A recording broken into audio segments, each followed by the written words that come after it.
Hi, my name's Simon Jones. I'm the founder of Air Quality Matters, and this is a short presentation on ventilation and air quality and why it matters in housing. So what we're going to go through in this presentation is air quality and why it should matter to all of us. We're going to have a little bit of a think about ventilation and first principles, why we should care about some of the standards and rules and how that might influence some of our decisions in buildings. We're also going to have a little bit of a think about the future and where environmental monitoring might come into play increasingly within our housing stock. And finally, just a little bit of a thought around how ventilation strategies might influence outcomes more in the built environment. As I said, my name's Simon Jones. I'm the founder of Air Quality Matters. I also host a podcast on air quality that talks to international guests on this subject matter, and I wear a number of other hats, including working for the International Energy Agency as the chair of the industry advisory body that advises on ventilation and air quality, amongst many other things. So if we're lucky enough to live to 80 years of age, or our children, more importantly, are lucky enough to live to 80 years of age, we'll spend close to 70 years of that indoors. If you're vulnerable, or from certain sectors of the community, that may be significantly more. 55 years of that time is likely to be in your own home. So regardless, when we're talking about air quality, whether we're thinking about outdoor air or indoor air, the vast majority of our exposure to this risk will occur in our own homes. In fact, 25 years of that time in one room in our house, our bedroom, where we'll be asleep and unable to react to the conditions that we find ourselves in. So when we talk about air quality, what do we actually mean? Well, if I was to take a glass jar and close the lid on it, what's in that jar? Well, there's gases that we care about, like oxygen and carbon dioxide when we think about global warming, and a bunch of other things that are inert and don't really affect us. But what we're really talking about today is air quality, the pollution, the stuff that we don't want there.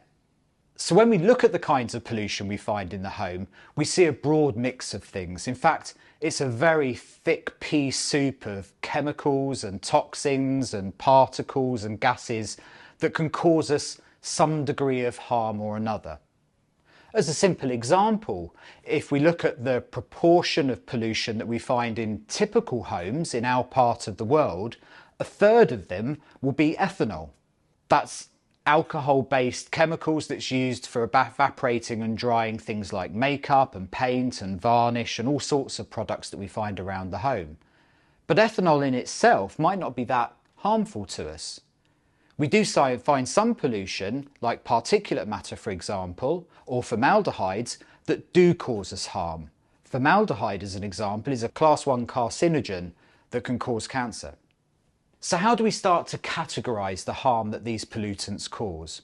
Well, one way that we do this is through something called DALYs, Disability Adjusted Life Years. And what that means is a kind of public health measure that looks at the overall risk of early death and serious disability to one risk or another. To give a very simple example of that, we apply DALYs to smoking. So we know at a population level, per 100,000 of the population, 2,400 years are lost to life and disability through that risk. Road traffic deaths are around 1,000, as is alcoholism. So what about air quality? Well, indoor air quality represents over 2,000 years lost to disability and early death per 100,000 of the population. Twice as much as alcoholism and road traffic deaths. So it is a significant harm to us all. So what's causing us harm in our homes? Well, when we look at that big list of pollutants that we saw on a previous slide, what we find out is actually there are 4 or 5 key pollutants that cause us problems. Top of that list is particulate matter. So this presentation and some of the stuff you'll hear today is about condensation, damp and mould. And you might ask the question reasonably, where is that on this list? Well, some of that within the spores of mould appears in the particulate matter, amongst some of the other particles that are created from road traffic, pollution and cooking events in the home. But you might be surprised to know that 75% of all the harm that's caused in our home is driven through particulate matter. In fact, 95% of the harm is caused from those first 5 pollutants you see on that list. The good news is we know how to treat a lot of these pollutants. We can deal with them through adequate ventilation, decent local exhaust ventilation, an ability to purge our home, and controlling the types of materials and products that we bring into the home. But harm they cause us. Every time this is looked at, air quality is one of the single biggest environmental risks we face. It's associated, in the UK alone, with somewhere between 28,000 and 36,000 premature deaths per year. And this affects the most vulnerable in society the most. It's estimated to cost the UK alone nearly 20 billion per annum in health service costs, loss to productivity, absenteeism, the list goes on. And if we focus on some of the pollutants that we've just been talking about, there are very straight lines between some of those pollutants and health outcomes.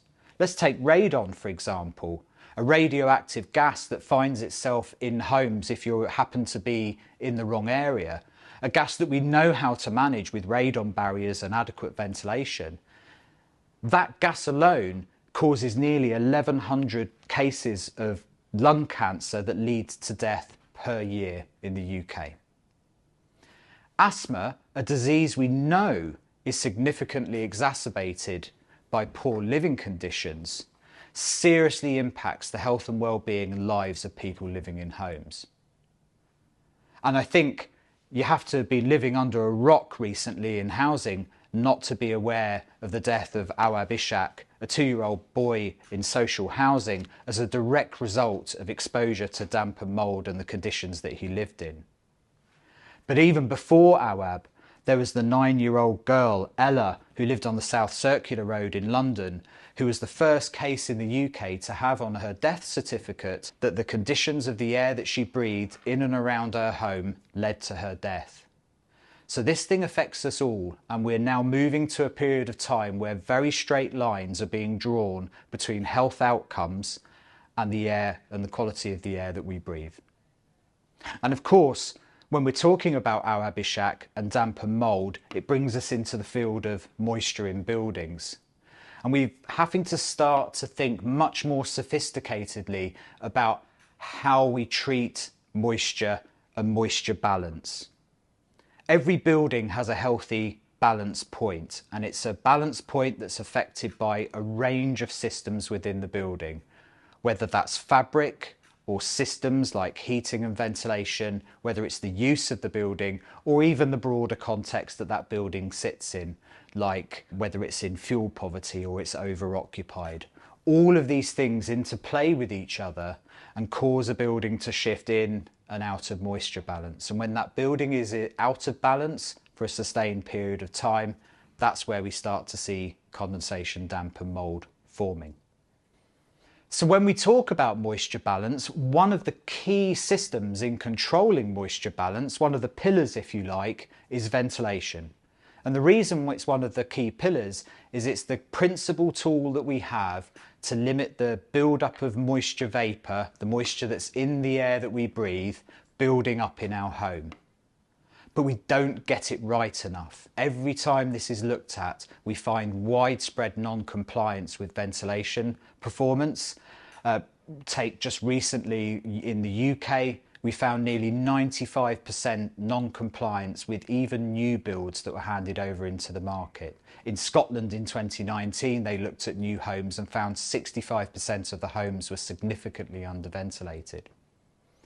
But it's also how we think about ventilation and our perception of it.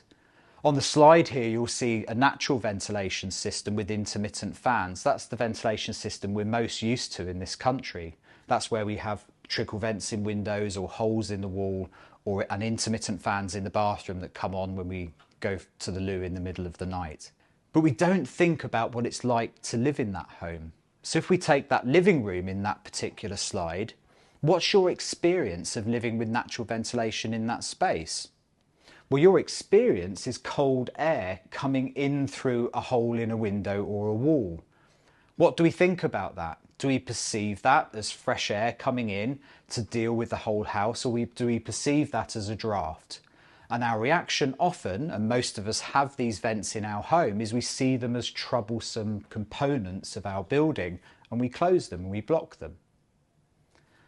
Conversely, if we look at the experience of living in the bedroom in the top right of that image, we see warm air going out of a hole. That's the natural process of cross ventilation in a building. But our lived experience of that is that there's nothing going on. If we put our hand up to that vent, there's no air movement that we can feel. But it's a critical part of the whole process. And by closing one or other of those vents, we affect the ventilation in the hole. So how do we define what good ventilation is? How do we start to stand over what adequate ventilation that leads to decent air quality really means? Well, there's standards upon standards, and to be fair at this stage, it isn't a regulatory problem. We've known for a long time what adequate ventilation is. We understand what the intent of standards are. This really is a governance and delivery problem. So if we take undercuts under doors as a good example of our need to meet standards and provide adequate ventilation, by far and away the most common reason we see for underventilation in properties is the inability of air to move from one space to another. How do we do that? We do that by providing an adequate undercut under a door at least 10 millimetres above the finished floor level. And it's a challenging problem because it's not necessarily an electrician's or a plumber's or a ventilation expert's job to do joinery work and affect the undercut under a door. So the challenge with ventilation often is it's an inter-trade puzzle to fix. So by far and away the most common reason we find inadequate ventilation in properties is because of these undercuts. One of the founding principles of adequate ventilation is adequate background ventilation. And what do I mean by that? It's that fundamental principle of what is enough air for a property. And if we look at something like mechanical ventilation, this is where we provide the overall amount of air that a building needs through mechanical means. It's very straightforward actually to calculate what that is. It's either 0.3 litres per second per square metre, or there's a table that you can refer to based on the number of bedrooms that determines the flow rate for a property. Whichever of those two numbers is the greater, that's the number that you use.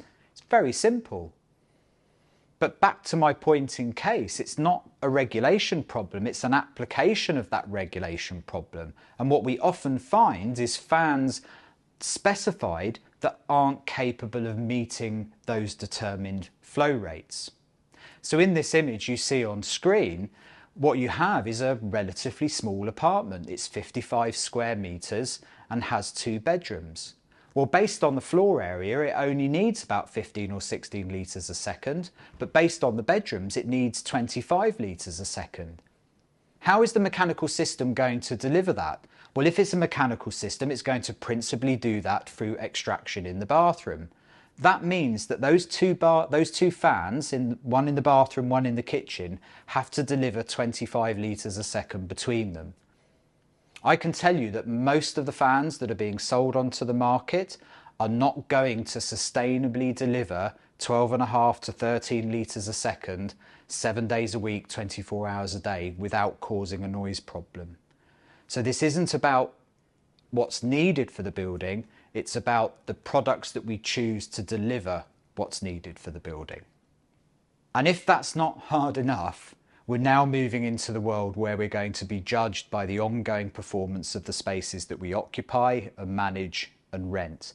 And increasingly, we're seeing some form of environmental monitoring or other appearing in these buildings.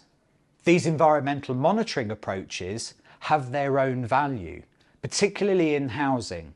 So a good example of the kind of value that environmental monitoring can bring to landlords is that we can spot fuel poverty patterns early and intervene and stop a property moving into a space where it's going to generate damp and mould problems. We can see the conditions that are conducive to the development of mould before it starts to manifest and cause a problem.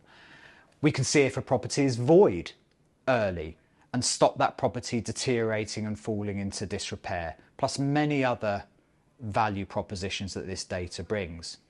But be under no illusion, even if we're not putting this data into our properties or not pulling this data out of our properties, many of our tenants are already collecting this. So now when we're dealing with problem properties, we're faced with the reality that tenants have data on the performance of the buildings that they're renting, and that changes the dynamic of that conversation greatly.